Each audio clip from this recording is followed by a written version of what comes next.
For this video, I've removed the key chest lid of this hurdy-gurdy so we can more easily see what's going on throughout this discussion. As you know, when you're playing your hurdy-gurdy, you press different keys to get different notes. When you let go of the button, it falls out of position.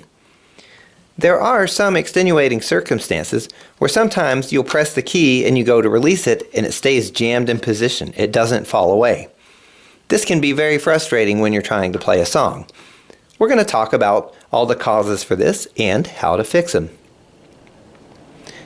The first is gravity. As you know, or as you should know, hopefully, when you release the button, it relies on gravity for the key to fall down, to go out of position. If the instrument's lying too much on its back, that won't happen. See how the keys stay in position? Make sure you're holding the instrument at enough of an angle for the keys to fall away. Another possible cause for keys getting jammed up in position is a tangent traffic jam. Here we're demonstrating on an instrument with wooden tangents, although if your instrument has metal tangents, the principle is the same. If you press a key, like this one, you'll notice it kind of doesn't really want to release. What's happening is this tangent is turned so far over, it's actually jamming up against the key. If I turn it, it releases. If I put it back in position where it's kind of touching the key, that kind of holds it. Make sure your tangents aren't interfering or causing a traffic jam. Sometimes when a hurdy-gurdy goes to a very humid environment, after prolonged exposure, the wood of the key shafts can swell a little bit. As you've probably noticed, each key shaft passes through a square hole, one on this side of the key chest, you can kind of see it there, and of course one on the bottom here. There's a couple of ways to fix keys that have swollen up a little bit. The first and easiest, you could try to lubricate them with in this case I'm using graphite, pencil lead. This key isn't sticky, but for the purposes of illustration, I'll go ahead and do the process. We'll pretend this key is sticky, where it sticks out up here. I could just take the pencil lead and paint around the key.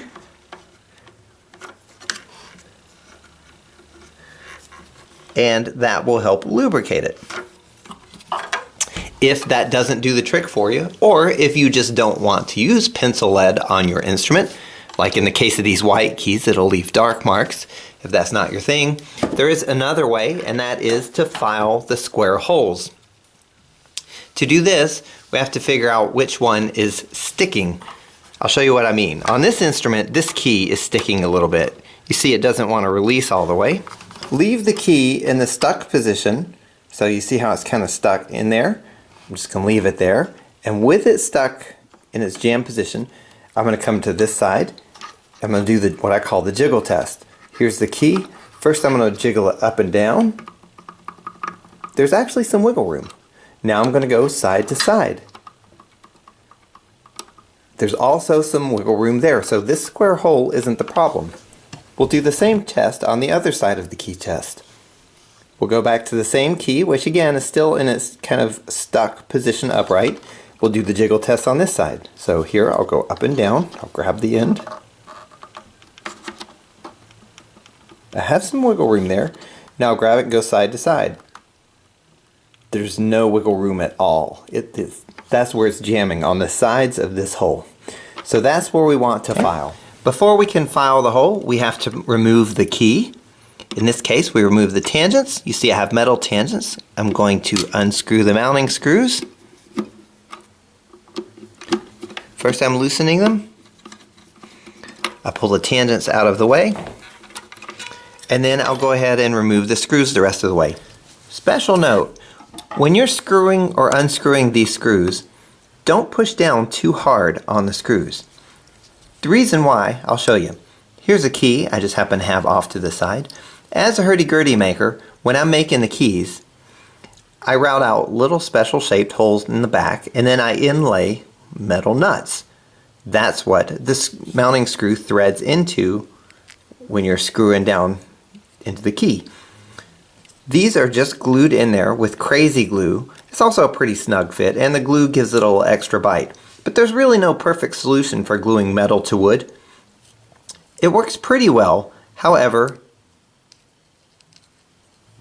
if you're screwing a screw and you get crazy and push too hard, it is possible you could, there we go, break the bond of the glue between the nut and the wood, and you'll have the nut free floating at that point. If this happens to you, we have a separate video on how to repair the key. It's not the end of the world. It is kind of a minor inconvenience. So again, it can be easily avoided just by not pressing too hard. But I would reiterate, if this has happened to you, don't panic. Just go watch the video on how to fix that and you'll be in good shape. Alrighty, as you can see, I've removed the key. We're left with just a big hole there, or small hole where the key once was mounted. And remember, on this side, it was the sides here that was causing the hang up. So we're going to take our file. This is just a triangle file I got at the hardware store. You can see it's a triangle file because the end looks like a little triangle. I think I got this for $5. You could probably get it for cheaper. They're not that expensive. Anyway, take a small file and gently file the sides. Just a little bit. Don't go crazy. We'll test fit the key, make sure it slides. Oh, I'm in good shape. It's not hanging up at all now. If your key is still hanging up, like I'm going to artificially induce it with my finger, but let's say you press it and it's kind of getting stuck like that. This isn't really going on, I'm just pressing it up here. But if this happens to you, you would go through the jiggle test again on all 4 sides, and again file wherever it's hanging up, just a little bit at a time. If you get it to where you file too much and you get a sloppy fit, that can affect the intonation of the key, so we don't want that. A little bit goes a long ways. Once you're comfortable with it sliding freely, you can reinstall the screws and the tangents and then tune them, and you are good to go. There is one other way which you can loosen up sticky keys. I tend to not recommend it. I'll tell you why in a second.